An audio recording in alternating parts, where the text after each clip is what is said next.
తెలంగాణ అసెంబ్లీలో బీఆర్ఎస్ బీజేపీపై తీవ్ర స్థాయిలో ధ్వజమెత్తారు మంత్రి శ్రీధర్ బాబు. రెండు పార్టీలు రహస్య ఒప్పందంతో పథకం ప్రకారం ప్రభుత్వంపై ఆరోపణలు చేస్తున్నాయన్నారు. బీఆర్ఎస్ ప్రభుత్వం 200% పన్నులో లీజ్ ల్యాండ్ ఇస్తే ఆనాడు బీజేపీ ఎటుపోయిందని ప్రశ్నించారు. ఇప్పుడు బీఆర్ఎస్ ప్రచారం మొదలుపెట్టగానే బీజేపీ దాన్ని భుజానికి ఎత్తుకుంటోందని మండిపడ్డారు. పర్యావరణాన్ని పరిరక్షించేందుకే హిల్ట్ పాలసీ తీసుకొచ్చామన్నారు మంత్రి శ్రీధర్ బాబు. మేము అడుగుతా ఉన్నాం, మీరు ఎక్కడ పోయినరు? సబ్ లీజ్ చేసి 200%కి పెడితే వీరెక్కడ పోయిన అధ్యక్ష ఈ రోజు అడుగుతా ఉన్నారు.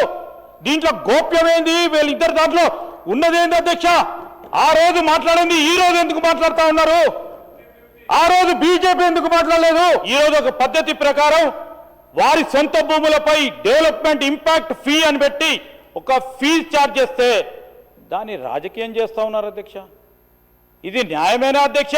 గోబెల్స్ వారి సిద్ధాంతాన్ని పూర్తి స్థాయిలో అలవర్చుకొని పనిచేస్తూ ఉన్నారు అధ్యక్ష బీఆర్ఎస్ నేతలు. బీఆర్ఎస్ సత్యదూరమైన మాటను వదిలితే బీజేపీ ఏం చేస్తున్నారు అధ్యక్ష?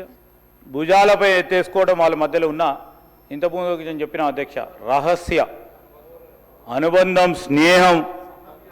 మరి బీఆర్ఎస్ అయితే రాష్ట్ర వ్యాప్తంగా ఆందోళన ఇచ్చింది, మేమెందుకు ఇవ్వద్దని వారు కూడా ధర్నా కూడా చేశారు.